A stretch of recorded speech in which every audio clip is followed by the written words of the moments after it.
प्रिय मित्रों, नमस्ते। आप सबका अखिलेश एजुकेशन में स्वागत है। मैं जन्मेजय सर। बौद्ध धर्म के विषय में आपसे चर्चा होगी। भारत आने वाले विदेशी यात्री जिन्होंने बौद्ध के विषय में अध्ययन किया, शिक्षा ग्रहण की और बौद्ध स्थलों को देखा, तो देखें भारत में आने वाले विदेशी यात्री क्या ह्वेनसांग के अन्य नाम भी हैं। स्वांतसांग, युआन च्वांग। ह्वेनसांग इसके अन्य नाम है स्वांतसांग, युआन च्वांग, फाह्यान, सुंगयून। ये विदेशी यात्री और विशेषकर ये चीन से आने वाले यात्री हैं। तो ह्वेनसांग देखिए कब आया था। ह्वेनसांग हर्षवर्धन के काल में भारत आया था। हर्षवर्धन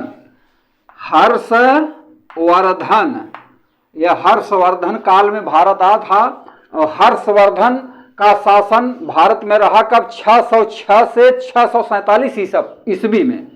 606 से 647 ईस्वी। 606 से 647 ईस्वी तक हर्षवर्धन का शासन काल रहा और इनके काल में ह्वेनसांग भारत आया हुआ था। और यह 15 वर्षों तक, लगभग 15 वर्षों तक भारत में रहा। और इसने हर्ष के शासन काल में ये लिखा है कि हर्ष का शासन बहुत अच्छा था, न्यायप्रिय राजा और लोकप्रिय राजा था। और यह दान कर्म में और दान पुण्य में भी विशेष रुचि रखता था।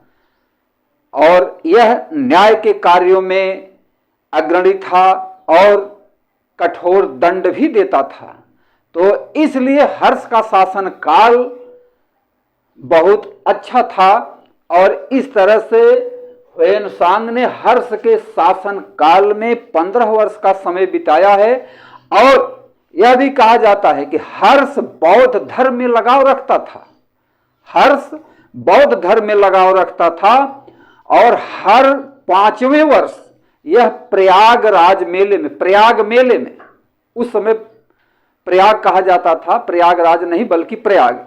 तो यह हर 5वें वर्ष प्रयाग मेले में हर्षवर्धन ये दान देता था।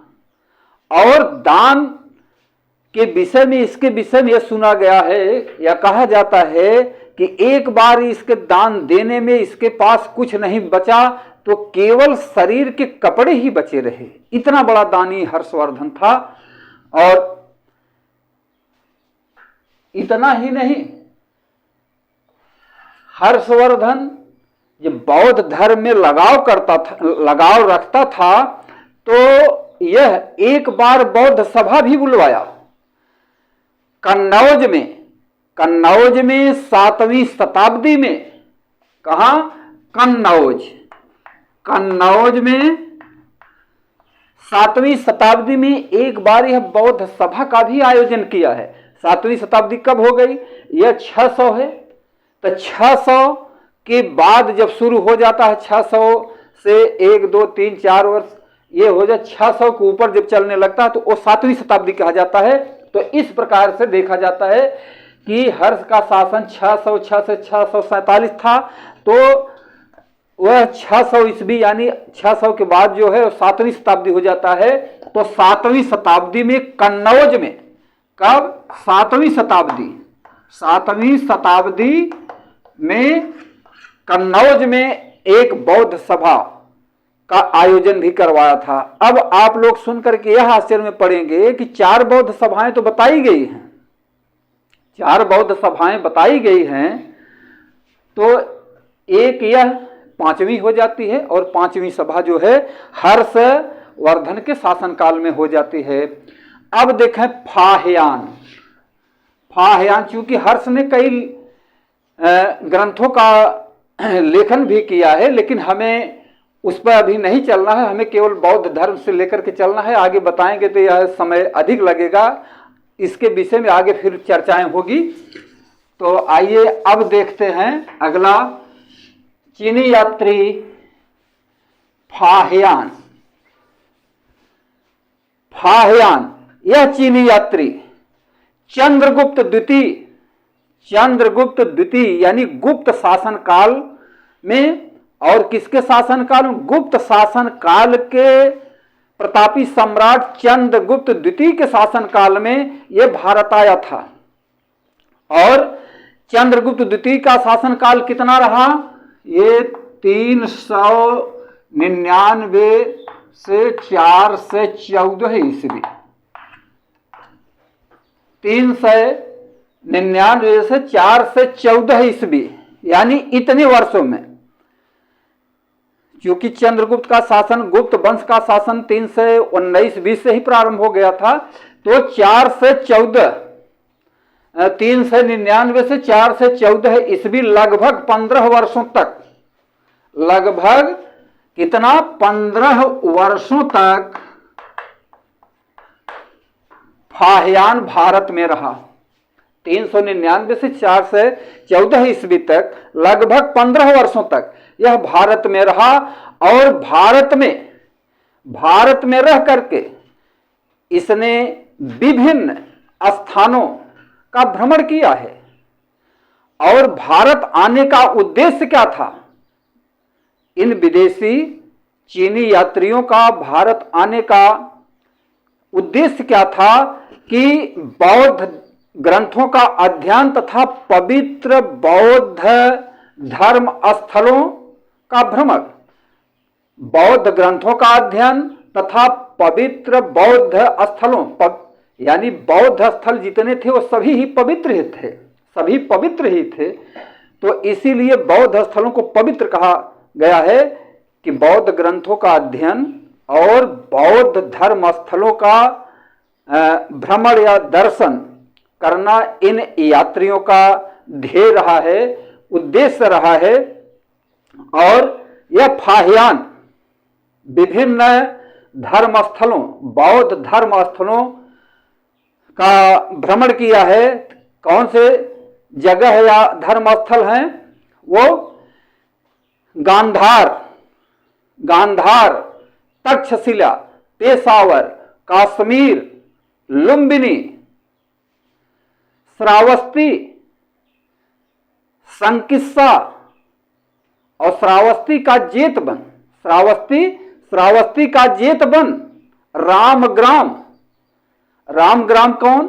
वह रामग्राम कोली, जहां शाक्य मुनि बौद्ध, जहां से शाक्य मुनि बुद्ध की माता थी, कहने का मतलब कि भगवान बुद्ध का ननिहाल, वह रामग्राम कोली क्षेत्र, रामग्राम जहां भगवान बुद्ध का ननिहाल था, वहां भी वह गया है। नालंदा, बोध गया, काशी, राजगृह, सारनाथ। और इतना ही नहीं, सारनाथ में मृगशिखा तेन के 2 विहारों का दर्शन भी किया है। सारनाथ में मृगशिखा तेन के 2 विहारों का दर्शन किया है। और साथ ही साथ क्या किया कि प्रतिलिपियां एवं प्रतिमा भी तैयार किया है, बौद्ध स्तूपों की प्रतिलिपियां भी तैयार किया तथा बौद्ध प्रतिमाओं का चित्र भी बनाया है। कौन? फाहियान को कहा जाता है कि बौद्ध स्तूपों की प्रतिलिपियां तैयार किया और साथ ही साथ बौद्ध प्रतिमाओं के चित्र भी बनाया। और इन सब के करते हुए यहां रह करके अध्ययन किया, और ये सब करते हुए उसका 15 वर्ष का समय बीत गया। और जब यहां से वह अपनी पढ़ाई और ये सब कर चुका, विभिन्न स्थानों का दर्शन कर चुका, तब अपने देश के लिए रवाना हुआ। और वह कहां से? पाटलिपुत्र से। कहां से? पाटलिपुत्र से। पाटलिपुत्र यानी आधुनिक पटना। पाटलिपुत्र से फाहियान अपने देश के लिए रवाना हो गया। अब आइए देखते हैं अगला चीनी यात्री सुंगयून। अगला चीनी यात्री सुंगयून, यह 515 से 520 ईस्वी में आया। कब? 515 से 520 ईस्वी में भारत आया। और जब यह भारत आया तो यह किसके विषय में लिखा है कि यह हूण शासक तोरमाड़ और मिहिरकुल के विषय में लिखा है। सुंगयून 515 से 520 ईस्वी में जब आया तो हूण शासक तोरमाड़ एवं उसके हूण शासक तोरमाड़ एवं उसके पुत्र मिहिरकुल के विषय में और उसके अन्य वंशजों के विषय में भी लिखा है कि हूण शासक, पहला शासक जो है तिगिन बताया गया है। और क्या बताया गया कि ये हूण शासक मध्य एशिया चीन के रहने वाले, मध्य एशिया यानी मुख्य रूप से ये चीन के रहने वाले थे हूण शासक। और यह भी बताया गया कि तोरमाड़ का पुत्र मिहिरकुल यह बौद्ध विरोधी था। यह क्रूर शासक था, बौद्ध धर्म से लगाव नहीं था, उसका विरोध करता था। और इसने गांधार क्षेत्र के 1600 स्तूपों और संघरामों को नष्ट करवाया है। और यह भी कहा जाता है कि हूण शासक, चीनी साहित्य में हूणों को हुंगनू कहा जाता है। चीनी साहित्य में हूणों को क्या कहा जाता है? हुंगनू। चीनी साहित्य में हूणों को हुंगनू कहा जाता है। और ये बर्बर और लड़ाकू थे और चीन के रहने वाले थे। और यह भी बताया जाता है कि ये हूण चीन में एक जाति थी यूची।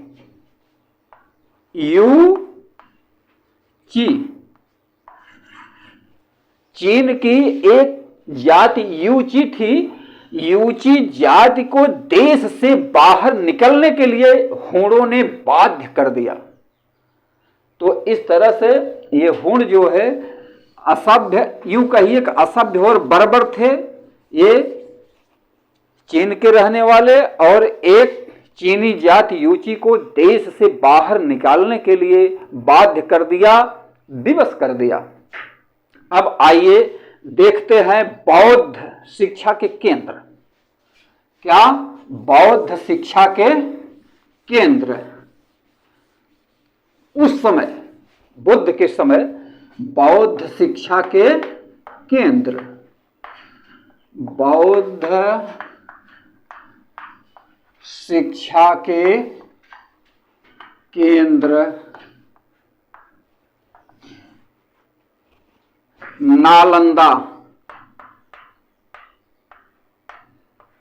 नालंदा विश्वविद्यालय,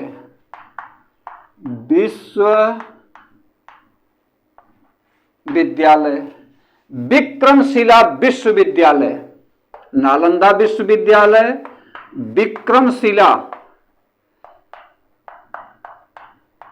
विक्रमशिला विश्वविद्यालय और वल्लभी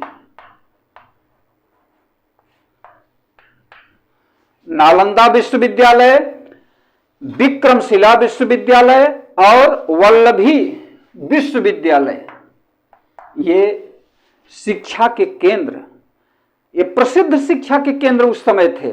नालंदा विश्वविद्यालय कहाँ? बिहार में बड़ा गांव नामक स्थान पर। ये बिहार में है, बिहार में बड़ा गांव नामक स्थान पर नालंदा विश्वविद्यालय हर्ष के साम्राज्य में भी पड़ता था। यानी जब हर्ष का शासनकाल हुआ, हर्षवर्धन का शासनकाल हुआ, उस समय नालंदा हर्ष के शासनकाल में ही पड़ता था। और नालंदा विश्वविद्यालय में धर्म की शिक्षा, धर्म, तर्क की शिक्षा, चिकित्सा, विज्ञान, शिल्प, उद्योग, ये तमाम शिक्षाएं दी जाती थी उस विश्वविद्यालय में। धर्म की शिक्षा, चिकित्सा, विज्ञान, तर्क, यानी कोई भी बात, किसी भी बात को तर्क द्वारा सिद्ध किया जाए, तर्क से सिद्ध है तो वह सही है, यानी तर्क की शिक्षा नालंदा विश्वविद्यालय में दी जाती थी। शिल्प की, उद्योग की, ये तमाम शिक्षाएं नालंदा विश्वविद्यालय में दी जाती थी। विक्रमशिला विश्वविद्यालय, यह बिहार के पत्थरघाट नामक स्थान पर है। कहाँ? बिहार, बिहार पत्थरघाट, पत्थरघाट नामक स्थान पर, पत्थरघाट नामक स्थान पर, बिहार में पत्थरघाट नामक स्थान पर है। और इसकी स्थापना पाल वंश, पाल नरेश धर्मपाल ने की थी। इसकी स्थापना कौन? पाल नरेश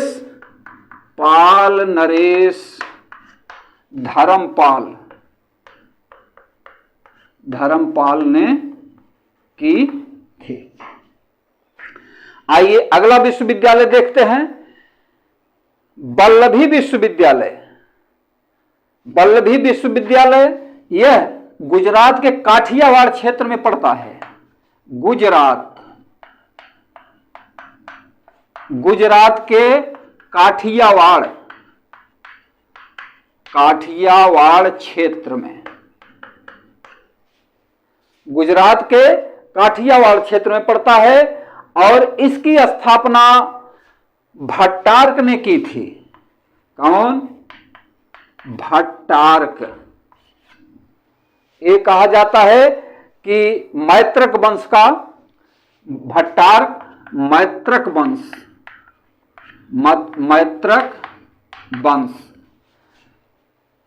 इसकी वल्लभी विश्वविद्यालय की स्थापना मैत्रक वंश के शासक भट्टारक ने की थी। तो इस तरह से प्रमुख शिक्षा के केंद्र रहे हैं। और एक शिक्षा का केंद्र और बताया जाता है तक्षशिला, ये गांधार में। तो तक्षशिला ये मुख्य रूप से बौद्ध शिक्षा के केंद्र रहे हैं। तक्षशिला ये गांधार में पड़ता था, तो मुख्य रूप से ये बौद्ध शिक्षा के ही केंद्र रहे हैं। तो अब आइए देखते हैं अजंता की गुफाएं। अजंता की गुफाएं कहां हैं? ये प्रायः प्रश्न में पूछा जाता है।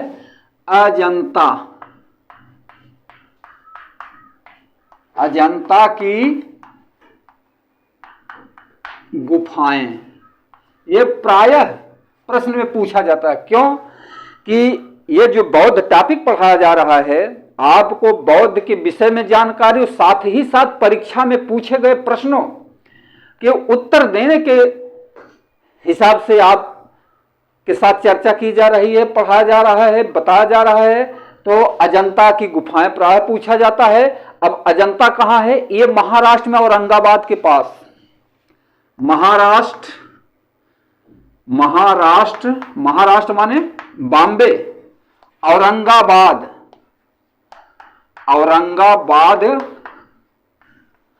के पास में, या यूं कहिए कि औरंगाबाद में, प्राय लोग औरंगाबाद ही कहते हैं। तो महाराष्ट्र में औरंगाबाद के पास अजंता की प्रसिद्ध गुफाएं हैं। महाराष्ट्र में औरंगाबाद के पास अजंता की प्रसिद्ध गुफाएं हैं। और इस गुफा की दीवारों पर बुद्ध के जीवन से संबंधित घटनाओं का चित्रांकन किया गया है, जिन्हें भित्ति चित्र कहते हैं। बहुत ही इंपॉर्टेंट प्रश्न है, बहुत ही इंपॉर्टेंट क्वेश्चन है कि अजंता की गुफाएं कहां? महाराष्ट्र में। और अजंता की गुफाओं का संबंध किससे है? बौद्ध धर्म से। बौद्ध धर्म क्या कि यहां पर बुद्ध के जीवन से संबंधित विभिन्न घटनाओं का चित्रांकन इसमें किया गया है। बुद्ध के जीवन से संबंधित विभिन्न घटनाओं का चित्रांकन उनकी दीवारों पर किया गया है और उस चित्र को कहते हैं भित्ति चित्र। बहुत सुंदर चित्रांकन किया गया है अजंता की गुफा में। तो ये अजंता की गुफाएं बहुत ही मशहूर हैं, बहुत ही इंपॉर्टेंट हैं महाराष्ट्र में, औरंगाबाद में। तो अब जब उस समय लिखावट कैसे होती थी, आइए उसके विषय में जानकारी प्राप्त कर लेते हैं कि प्राचीन काल में लिखावट कैसे होती थी। प्राचीन काल के लेख, प्राचीन काल के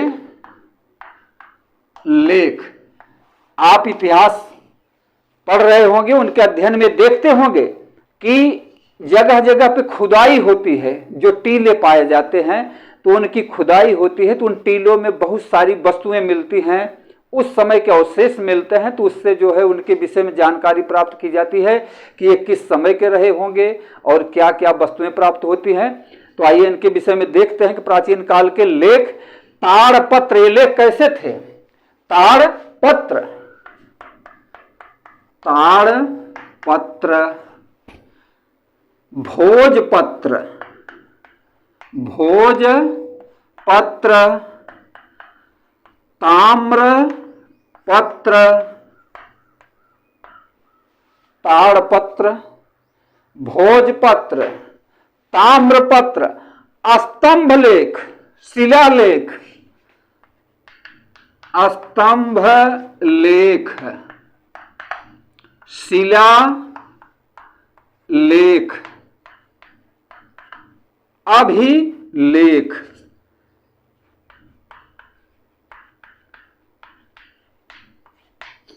ये हैं, और ये अभिलेख। ताड़पत्र, ये ताड़ के चौड़े पत्रों पर लिखा जाता था और ताड़ के चौड़े पत्रों पर इसे निशान गोद गोद करके बनाए जाते थे, मिटते नहीं थे। और भोजपत्र क्या है? भुर्ज नामक, भुर्ज नामक पेड़ की छाल, भुर्ज नामक पेड़ की छाल पर जो लेख लिखा जाता था उसे भोजपत्र कहते थे। ताम्रपत्र क्या है कि ये तांबे के पतले, तांबे के पतले टुकड़े पर, तांबे की बहुत पतली पन्नी बनाई जाती थी, उस पर लिखे जाते थे, तो इसे ताम्रपत्र लेख कहा जाता है। और स्तंभ लेख क्या है कि ये पत्थर के स्तंभों पर जो लेख लिखे जाते थे, पत्थर के खंभों पर, पत्थर के खंभे होते थे, उस पर जो लेख लिख करके टांगे जाते थे या चिपकाए जाते थे या उन पर ही जो है लिखावट लिखी जाती थी, उसे स्तंभ लेख कहा जाता था। और शिलालेख क्या है कि जो पत्थरों पर लिखे जाते थे, पत्थर की चट्टानों पर जो लेख लिखे जाते थे उसे शिलालेख कहते हैं। और स्तंभ लेख क्या है कि यह पत्थर पर जो लेख लिखे जाते थे, ये अभिलेख पत्थरों पर, पत्थर जैसी या कठोर धातु पर जो उत्कीर्ण किए जाते, लेख उत्कीर्ण किए जाते थे, उसे स्तंभ लेख, अभिलेख कहा जाता था। पत्थर पर या कठोर धातु जैसी वस्तुओं पर ये जो उत्कीर्ण किए जाते थे लेख, उसे अभिलेख। तो अब आइए हम देखते हैं कि अशोक के अभिलेख, अभी जो विभिन्न अभिलेख के विषय में आपने पढ़ा, उसके आगे हम देखते हैं अशोक के अभिलेख। तो अभिलेख तो बहुत से प्राप्त हुए अशोक के। कुछ है जैसे बहुत महत्वपूर्ण अभिलेख जो है, जो प्राय परीक्षा में पूछा जाता है, उसके विषय में आपको जानकारी प्राप्त करना है। तो इनका एक बहुत ही इंपॉर्टेंट अभिलेख है रुम्मिनदेई अभिलेख, अशोक का रुम्मिनदेई अभिलेख। मौर्य शासक, मौर्य वंश के प्रतापी शासक सम्राट अशोक, और उनका लेख जो उन्होंने बौद्ध धर्म ग्रहण किया, और इतना ही नहीं बौद्ध सभा का आयोजन भी करवाया था। तो उनका एक महत्वपूर्ण अभिलेख है जिसे रुम्मिनदेई अभिलेख कहा जाता है। रुम्मिनदेई अभिलेख, रुम्मिनदेई अभिलेख।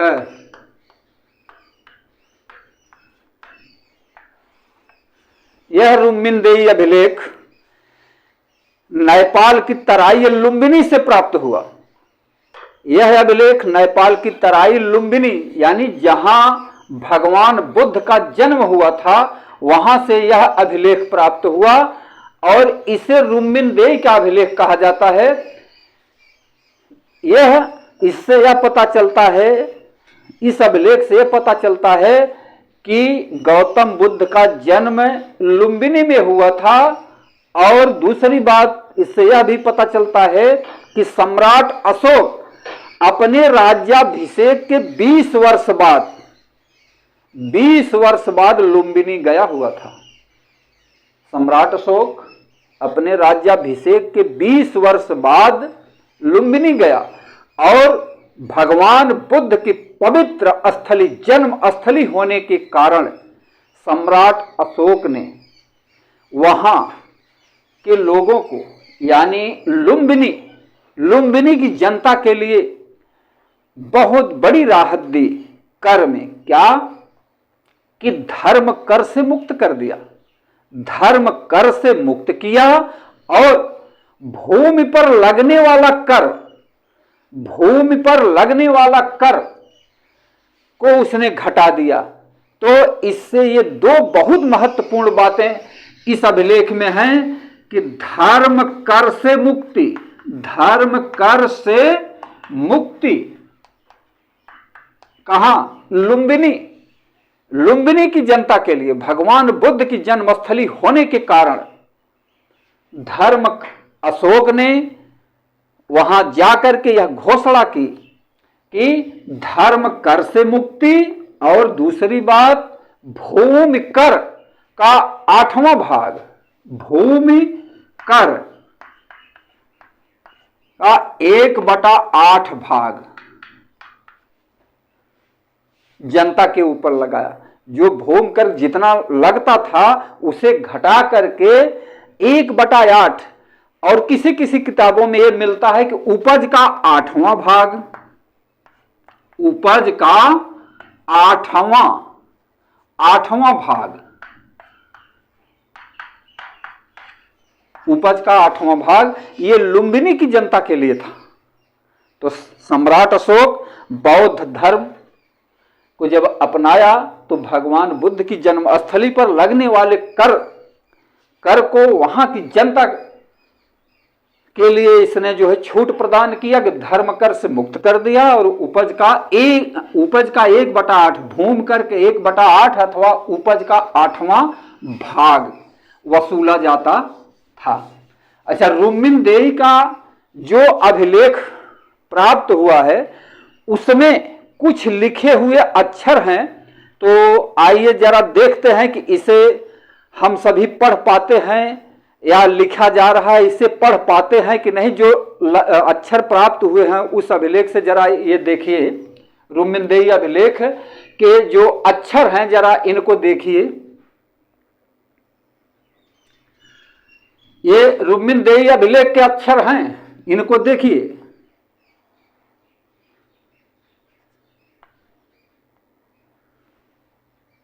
अब आप इनको देखें कि ये पढ़ पाते हैं या नहीं। तो उस अभिलेख के अक्षर प्राप्त हुए हैं, अंग्रेजी का टी अक्षर है लेकिन ये वो उल्टा है। इस तरह से देखें,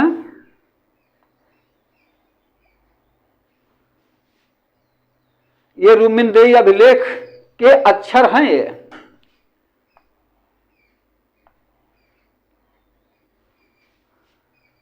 ठीक समझ में आ रहा है, अक्षर देखने में आ रहा है।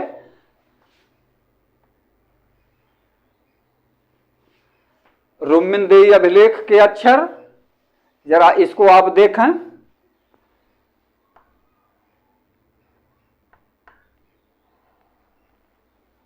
साफ दिखाई पड़ रहा है। अब ये अक्षर कैसे पढ़े गए, ये पठनीय हैं कि नहीं, ये उस जमाने के लेख थे, उस जमाने के लेख थे, उस जमाने के ये लेख हैं। जरा इनको देखिए।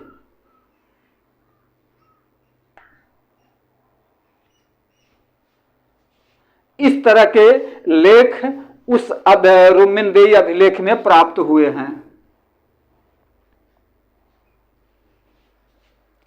यह देखने में जैसे वाई जैसा लग रहा है, लेकिन यह उल्टा अक्षर है।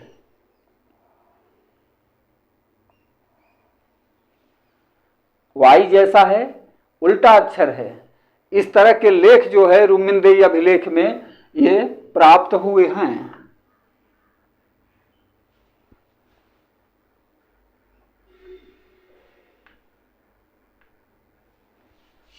इस प्रकार जो है ये अभिलेख मिले हुए हैं। तो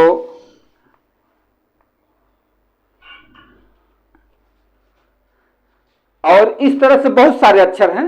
तो अब साथियों, इस प्रकार हम देखते हैं कि बौद्ध धर्म के विषय में जो भी चीजें आपको बताई गई, इससे आप सबको बहुत सारी जानकारी प्राप्त हो गई है। परीक्षा संबंधी बहुत सारे चीज बताए गए हैं, कुछ प्रश्नोत्तर भी बताए गए, फिर बीच बीच में इनकी चर्चाएं होती रहेंगी। और इस प्रकार हम इस अब बौद्ध धर्म के चैप्टर को समाप्त कर रहे हैं। फिर बीच में मौका मिलेगा तो इनके विषय में बताया जाएगा। और आगे अब आपको संविधान संबंधी बातें बताई जाएंगी। तब तक फिर मुलाकात होगी। नमो बुद्धाय।